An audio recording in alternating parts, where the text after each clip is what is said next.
All right, welcome back to the Outdoor Studio, guys. We have an absolutely stunning piece of data to process, take a look at, to understand and digest, and all the things that you do with data. Um, there's been some news recently regarding this Nebraska number two district. That is the district that includes Omaha.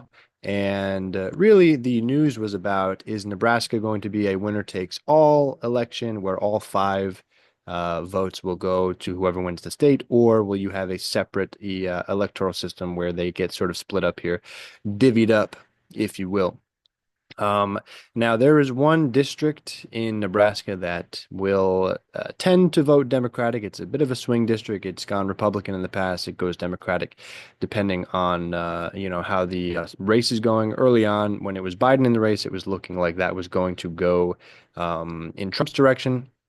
We've had a series of polls come out recently that have really cemented this thing in the direction of Kamala Harris.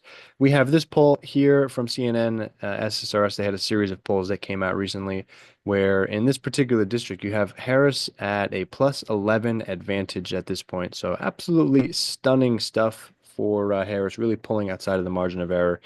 You had some polling back then, again, like I said, when it was Biden and Trump, you had some even polling coming out. It was not really looking stellar for Biden back then. Ever since then, Harris has really been able to separate herself and really leave her mark in Nebraska's second district.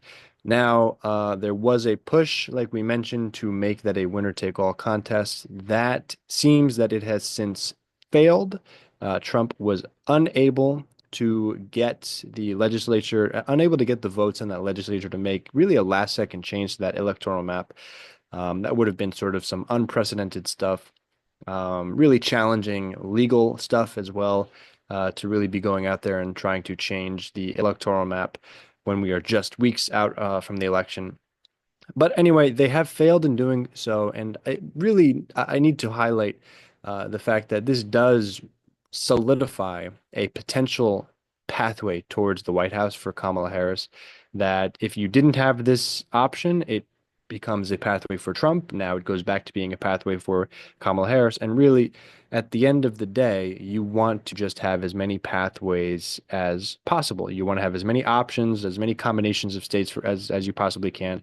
It just gives you one more opportunity to be able to win the election, secure the right amount of electoral votes, and go to the White House. So this pathway looks like this. We're almost there on the map here. All we have to do is change this to make it Nevada going for Trump. Now, Nevada has not voted Republican a lot recently. In fact, in the last several elections, they have consistently voted Democratic, but it is an extremely close race. It is there within the margin of error. Trump has pulled ahead in some cases, and it's perfectly reasonable to envision that Trump wins Nevada. He could win Arizona. He could also win Georgia, and he could win North Carolina. Now, if Kamala Harris is able to hold on to Pennsylvania, Michigan, and Wisconsin, and that Nebraska second district, she gets just enough electoral votes to win the election, and there's nothing you can do about it. You are just two electoral votes shy of winning, and that's all she wrote. So this is the very, I don't even want to say rare. I mean, this is a one of the likely scenarios that could happen in a very, very close race where Kamala Harris just holds on to the blue wall and nothing else, and Nebraska's second district, and she wins the race.